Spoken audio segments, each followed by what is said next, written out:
Welcome to another episode of the Wolf Talk podcast. We're here again at Kennelly's Gym in Birmingham. This time we're joined by Jack Miller, taking time out his training to give us an interview. Thanks for joining us, Jack. How's things? Good, yeah, thank you as well. It's Yeah. same old, really. You've been, when you come in, you was already mid-training, weren't you? Yeah, I got dragged into it, so come in to do the podcast today, and then James dragged me in it, so doing sparring and Have you got many plans in the pipeline going forward? yeah, so like 2026, I think get the license for pros now, turn over. So yeah, What made you make that decision? it's, you know, yeah, yeah, it's just I think it's the time really to turn over and new leaf and get everything sorted out. With John, Mike, Spence, and all them. So As we do with everyone we have on, we like to take you back to the beginning, where you grew up, where you were born, try and get a bit of a story to what made you are the person you are today. yeah, If you want to take us back to the beginning, where was you born? What yeah, was life growing up like? yeah. So I grew up in a place called Kidderminster. It's by Worcester, so it's not too far. My family are originally from Birmingham, both sides. It was like the first couple of years normalish. I mean, I lived with my mum, my sister, my dad. Uh, yeah, and then everything kind of went a bit downhill. My dad and mum split up. Grew up ended up moving to a flat in Kidderminster. It was above a shop, it's like a Polish shop, or like a little subway tunnel things. Yeah, and then used to like me and my sister, my mum, and she was a bit like all over the place, and she ended up kind of going off the rails, like taking like drugs and stuff, and uh, yeah, I mean, my sister left. Because she got a different dad. She left, and then it was just me and my mum. And then I was meant to go into the care system, but my nan had me from the age of like 4 or 5. And then I moved to Stourport around then. I live with my cousin as well at the time, who lives in Birmingham now. Um, yeah, and then because boxing's always been in the family, so like my uncle was boxed for England 3 times. I think he had 40 fights, lost 3 or something like that. Yeah, and he was meant to like turn pro when he was 16, and obviously like life kind of chose different paths. So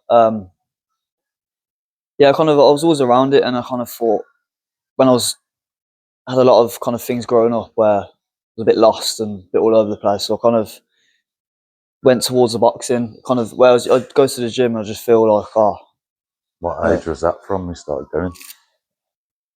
About 9. I started at Droitwich Amateur Boxing Club. It was a little shed. It was good, yeah. It was lot because where I lived, there was a lot of travellers, so we used to go boxing, and yeah, it was great, really. I mean, I was kind of more. It weren't then. Oh, I want to be a boxer. It was just kind of. I think just taking my mind off things and just go there and have friends and try and punch a bag, do a bit of sparring. Having that hard start to life, what sort of effect did it have on you? Did it knock your confidence? How was school like? What was?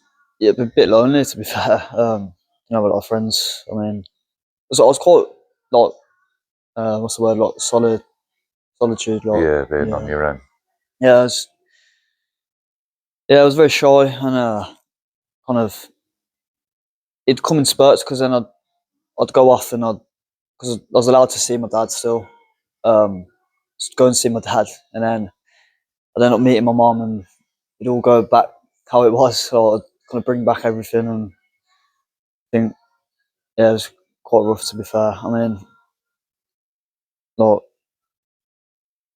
I think it made me though, because like who I am.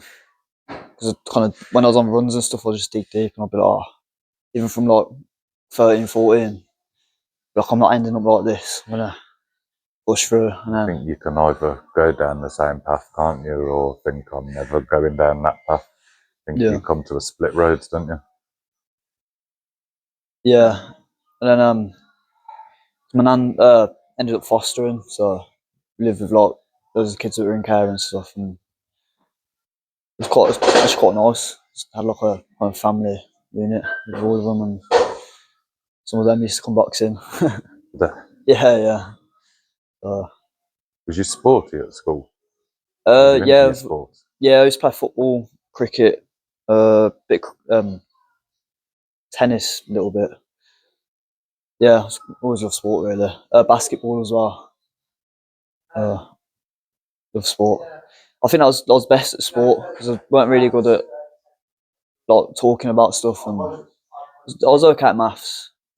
I ended up going into sport um, after school as well. So, What was that? What sports did you join after school? so like for my college, I got picked. It was Dice England boxing course. It was in University College Birmingham. Because obviously it was a small town where we lived, and then I think my boxing coach contacted me at the time. He said, "Oh, there's a course going for," and I'd only had like I think 2 or 3 fights at the time. Um, anyway, we've done this like trial, like assessment thing, and there was lads that were like on the England squad, like had 40, 50 fights. I was like looking around, thinking, oh, like they're all from big cities and stuff, and great that was. Who was it that first took you into the boxing gym there, or is it something you decided off your own back?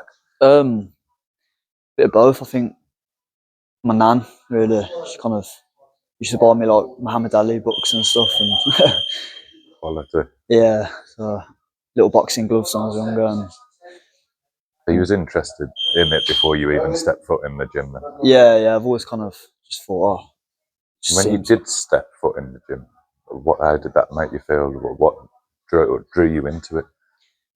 Um, I don't know, like just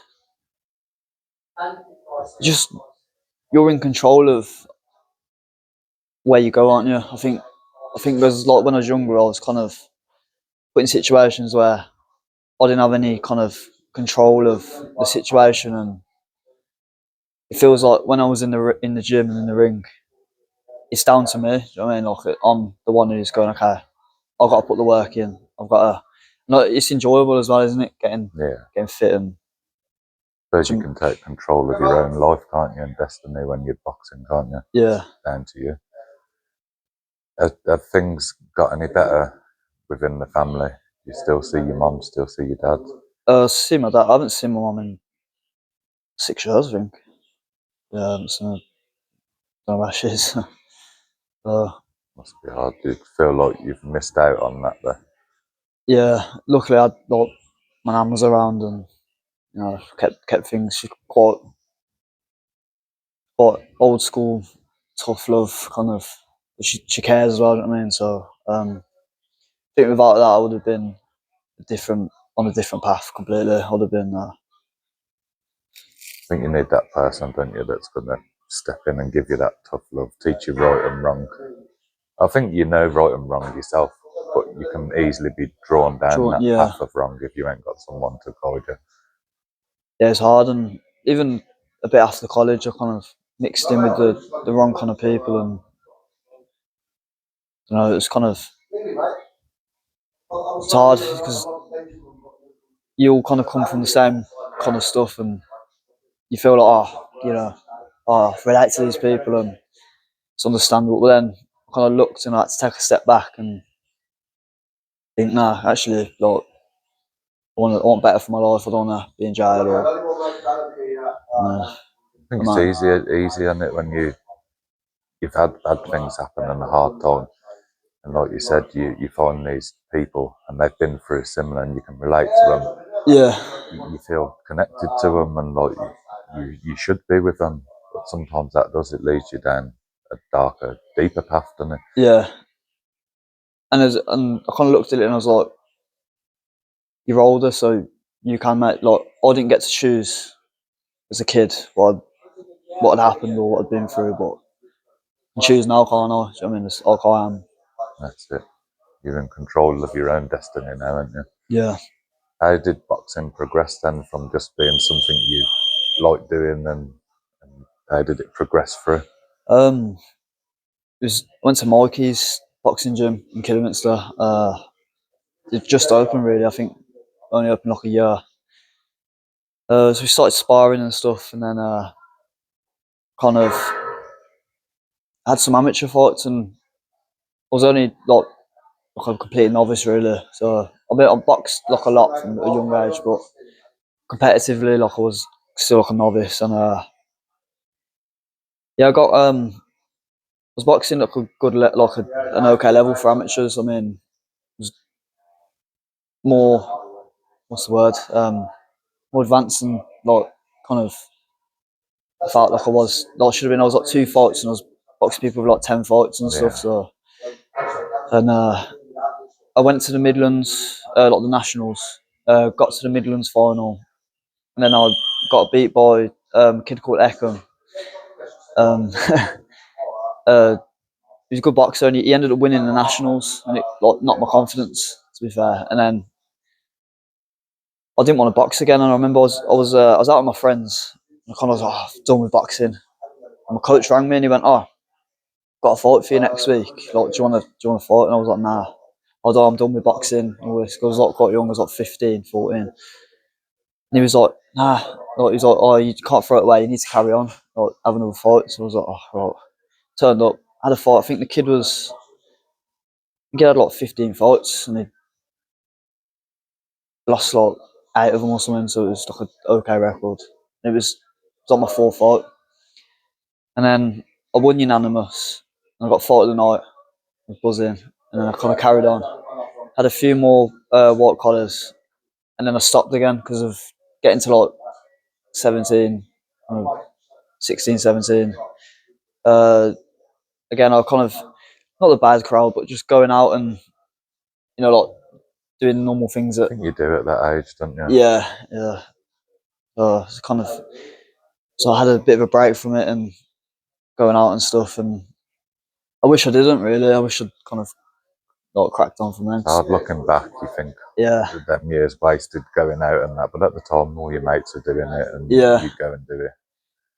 So and also like you would never know, would you? I think I'd get to later on now, and I'd be like, oh, what if I do this? What if I go out? And then, whereas I've done it now, I'm like, okay, it's not really cracked up to all it. That's it. You find out pretty quick, don't you? And then what it's all cracked up to be going out. Yeah. And then I got into not the unlicensed, kind of the white collar stuff. I had a friend called Andy Cosnett. He used to take me to the park, and I think for therapy, like because he's ex-army and he's like has his own stuff that he deals with, and he used to take me to the park and we'd do pads, and it was good, to be fair. And we just kind of nothing extreme, but just kind of like take a bit of technical stuff and getting fit. And then I went tried for the army, and was in the training, and I was having a hard time. I ended up discharging. Like you have a right to discharge. And I recalled him in the army, and he was like, "Oh, come down and do a bit of training, and we'll get you slot just to fight for a bit of money, just to help you out." So okay. So we went to. I met up with him after, and he was doing some pads, and he was like, "Oh, you're looking strong in that," because I've gone up a little bit of weight. And we had this fight in Plymouth, and remember I pulled up to the fight, and he do a little medical and everything. And I was meant to fight this random nobody who's like kind of same as me. Like we both really hadn't had any fights, and I mean I'd had 6 or 7. And the kid pulled out, so I was like, oh, I'm not fighting. So then I looked on the sheet. You have the fights on the sheet, and I was at the bottom of the main event. Chris Hadaway, who's like an ex-pro, he's had like 90 pro fights or something like that. His opponent pulled out, and we were the same weight, so they ended up putting me in with him. Okay. Yeah, and Andy at the time was like, "It's not happening." He's like, "We're not doing this," and I was like, "Nah," because I was like kind of ready. I was like, "Come on, we're gonna have it. Like, I don't care what happens. Like, just get me in the ring." So I was warming up, and I could tell like he was proper nervous, and we walked into the ring, and it ended up having a 4-round total fight, and I lost on a split. But it was like, I remember I was in there and I was like moving about, and I was thinking, "Oh, I still got it." Like I don't know. The fight's on YouTube, so I don't know. A lot. It's quite. Have a look at that one. Yeah, because a lot of people have been saying, "No, should have got that one," but it's one of them, innit? I think it was his last ever fight or something. I think that was his like last big kind of. Okay. Yeah. So then I was like, "Oh, I'm actually part of this. I probably should stick at it." And then training again. We was training in parks and stuff. So trying to fit it around. I was working at a gym, like the kiosk, Yeah. just like part time. And I used to come up to the gym and I used to sneak off and do training sessions with him in the gym as well. So, and we went to Mansfield and boxed this guy that I think he was like 40 something. I think he was like 40-2. So he got like 40 wins, 2 losses. And he was, everyone, I remember I walked in and everyone was going, "Oh, like AC's like, he's going to like smash you up and all this and whatever." And then got in and then he stopped him in the first. And then I won unanimous. And then I ended up coming to Canelli's, so where we are now. Did that come about then? How did you end up coming here? It's kind of a long story to be fair. So I was doing my fighting. There was like the Mansfield stuff and that, and then I ended up moving back to Stourport. I was living like above a pub called the Wheat Sheaf. So yeah, I lived above this pub. It's my uncle's pub actually. Because it's a pub, you get kind of drinking all the time and stuff. So I stopped boxing, stopped training. Ended up, I hit kind of like a low again, and I lost like my job, lost my job. Was kind of sleeping in all the time. Started smoking to be fair. That was pretty rough from that.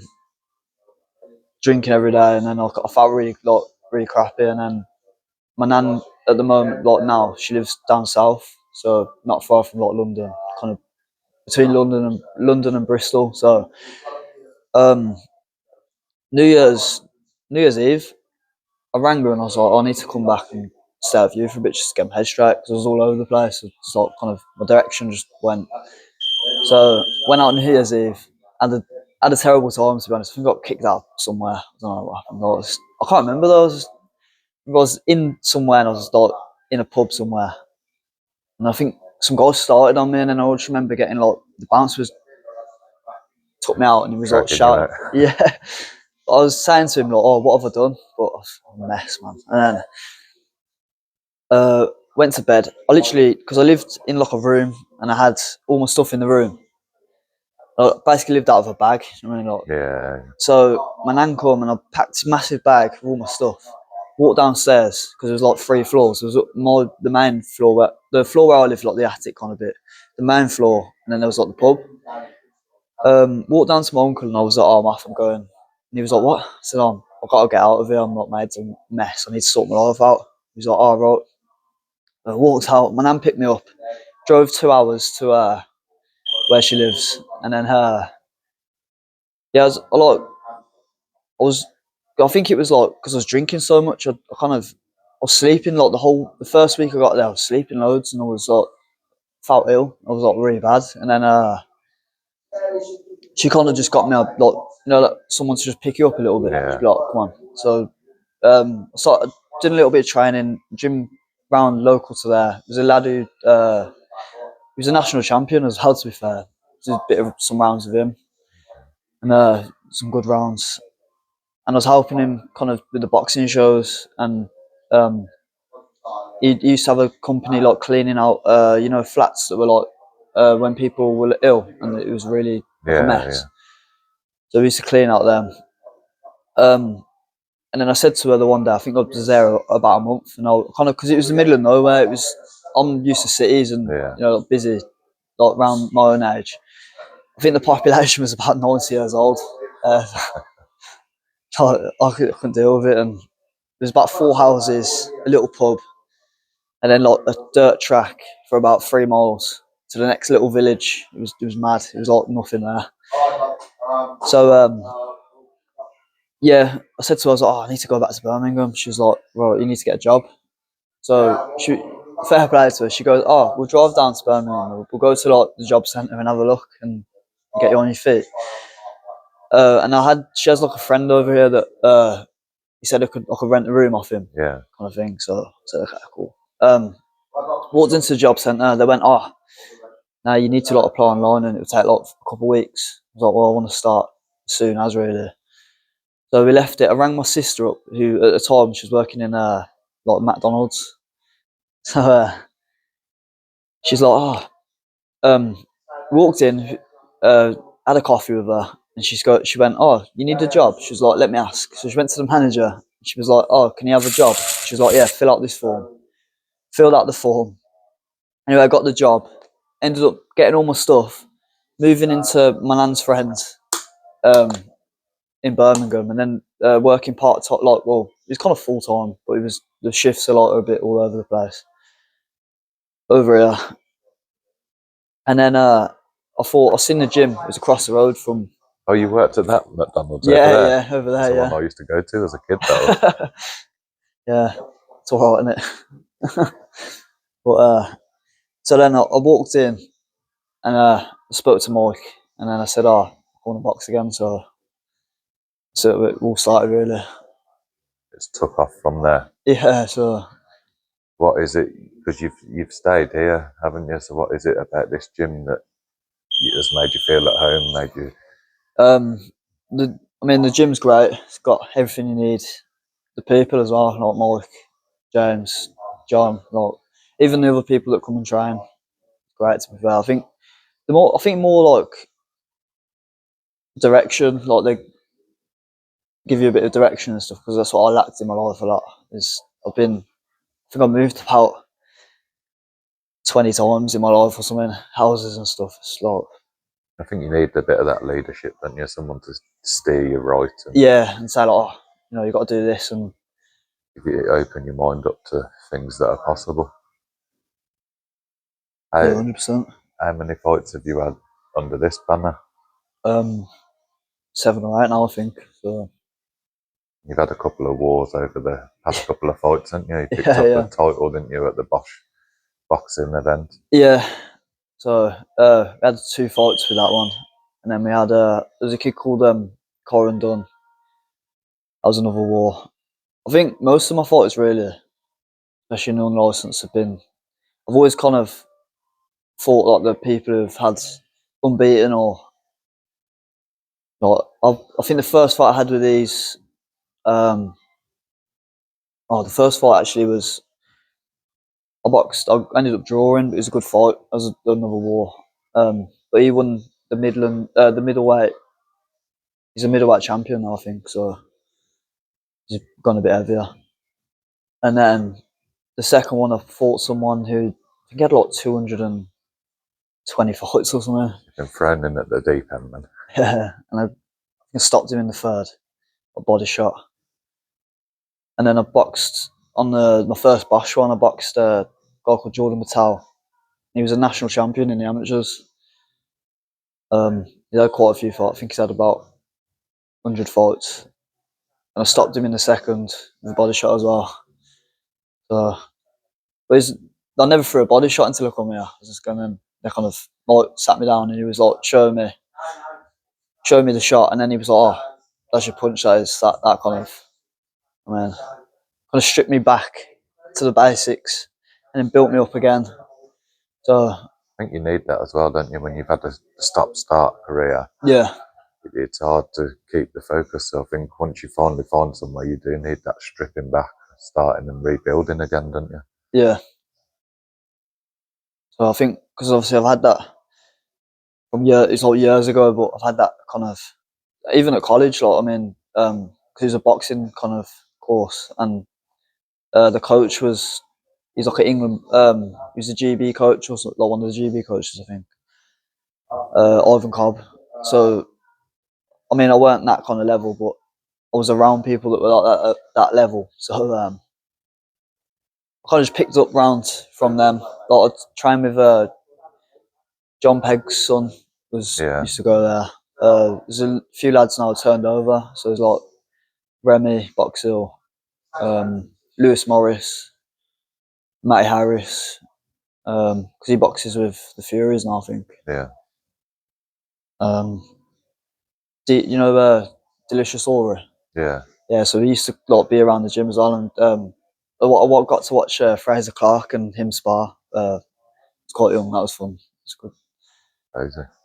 Yeah.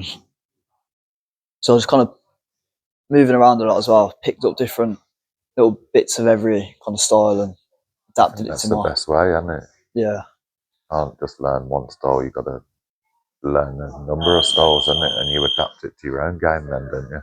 Yeah. Take bits from each, and you'll That's it. fight your own style. But then you know you've got other styles in the locker if you have to change it up. Yeah. Finding like someone like these coaches as well.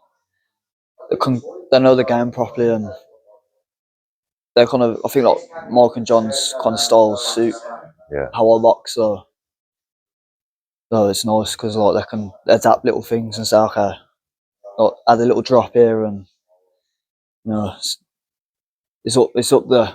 Even the put everything really. I think the way I like, and it's still a long way to go. So No, you never stop learning, do you? yeah, The day you think you know it all is the day you may as well hang your gloves up. yeah. You never stop learning. Even to your last fight you'll ever have, you're still learning. And you started building up the Bosch card, didn't you? Yeah. Obviously, you won that title. What was that fight like? It was a good fight. Yeah, the first one was boxing ice. Really, I think. Yeah, quite clean. Moving. I was using the ring a lot because the lad was unbeaten at the time, and yeah, he was quite. He's an ex-kickboxer, I think. So that's what I've heard. But he kind of plants his feet and like he's a power puncher. So the game plan was just moving around Yeah. and then picking him off, and yeah, it worked. And then obviously you had the rematch that didn't quite go to as planned, did it? Yeah, it was a close fight. I mean, in the first 2 rounds, I didn't get going as I wanted to, but I have to watch it back properly. I don't know. I've heard. Now the trilogy that's been put up on the card, is that happening? I don't know. I'm not too sure because I think I was set after I won the bout, and that I was kind of set on just turning over anyway. So I've lost all kind of for the what colour, if I'm honest. How soon do you plan on turning over to pro? It'll be next few months. Get my license. Spence, Lord McCracken, said they're happy to manage me, so get it rolling. And you've started doing a bit of coaching as well, haven't you? Yeah, doing one-to-ones now. So it's great. How's that going? Good, yeah. I've got my qualifications in college. I think level 2 boxing coach or level 1. Level 3 personal trainer and gym instructor. So just putting that and the experience with the boxing kind of into practice really, and it's slow, when you pick up, like it's kind of getting the customers and stuff, but Yeah, it's slow to start, and then it soon picks up. yeah, they end up flooding in and turning people away 'cause it's too much. So what's the end goal for you? What do you want to achieve? What could you achieve that you'd say I'm happy? I'm happy with what I've achieved. In the pro gloved, I want British title, but I think I'm capable. Um, just dedication, hard work, and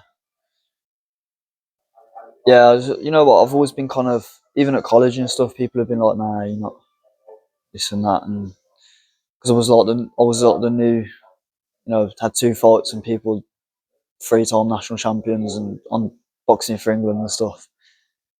I was going to prove people wrong. Like my friend did. My friends got told the same thing at college, and now he won the nationals. So yeah, I mean, the least I want a British title. That's my goal, and then go from there. Does that give you extra drive, proving all the doubters wrong? Yeah, it does. Yeah, it's like I was a kid really. I mean, at school when I was boxing amateurs, I had like doubters saying, "Oh, you're too small to box." 'Cause I was about 5'1", really skinny, and then it's only when after they started seeing me kind of box, and yeah, they changed how they'd see me, and we used to have we used to do like in the park. We used to get gloves on, just all have like a mess around sparring. And I heard there was this kid who he'd done MMA. Well, his dad was an MMA like fighter.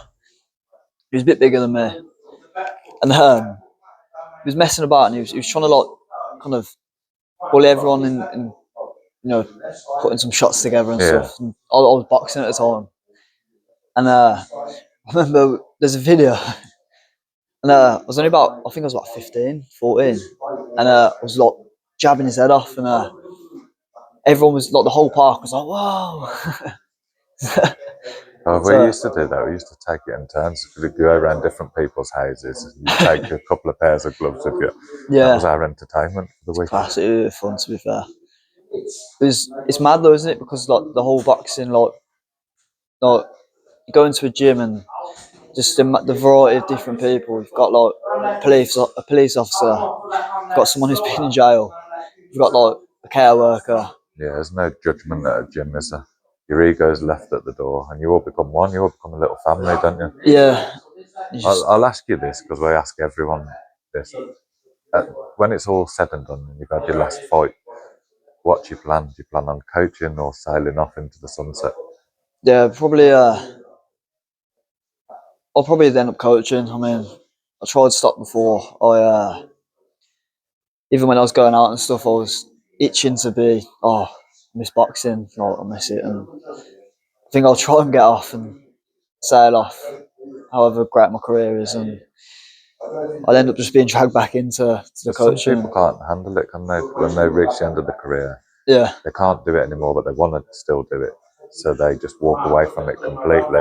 yeah, And others can't walk away from it, so they end up passing their knowledge on. yeah. It's nice. I think it's in you, isn't it? I think if you're a fighter, you just in your blood. Like, it's kind of a cliche, but yeah, I mean, I think it never leaves you, and you get to 80 years old, and I'll still be like throwing a 1-2 in the mirror. And the message we try and put out, whether it be boxing, combat, or whatever form, and you don't have to compete, is just get yourself in the gym, get Yeah, training, and open things up to yourself. Would you say that without boxing, things would have been a lot worse? yeah, it changed my life. I mean, I think I was hanging around with people, and it was like a lot of people don't have direction, especially like a lot of my mates and stuff were kind of from the same backgrounds and stuff. So we kind of felt, I don't know, a bit like, oh, no one cares, and it's just us against everyone. And boxing kind of changed. It kind of added a bit of structure. I guess sort of aggression. When people say, "Oh, controlled aggression," and it takes out all them. You're fighting demons, kind of Yeah. in yourself, and helps really. I think without boxing, I'd be different. Be different now. I don't know. I don't think it'd be a lot worse, really. Yeah. Well, we wish you all the best going forward. Like I said, I'll be around to see that here training, and hopefully you get everything that you want through Yeah, your thank you. career. Yeah, Thanks yeah. for joining us, mate. Nice one. Yeah.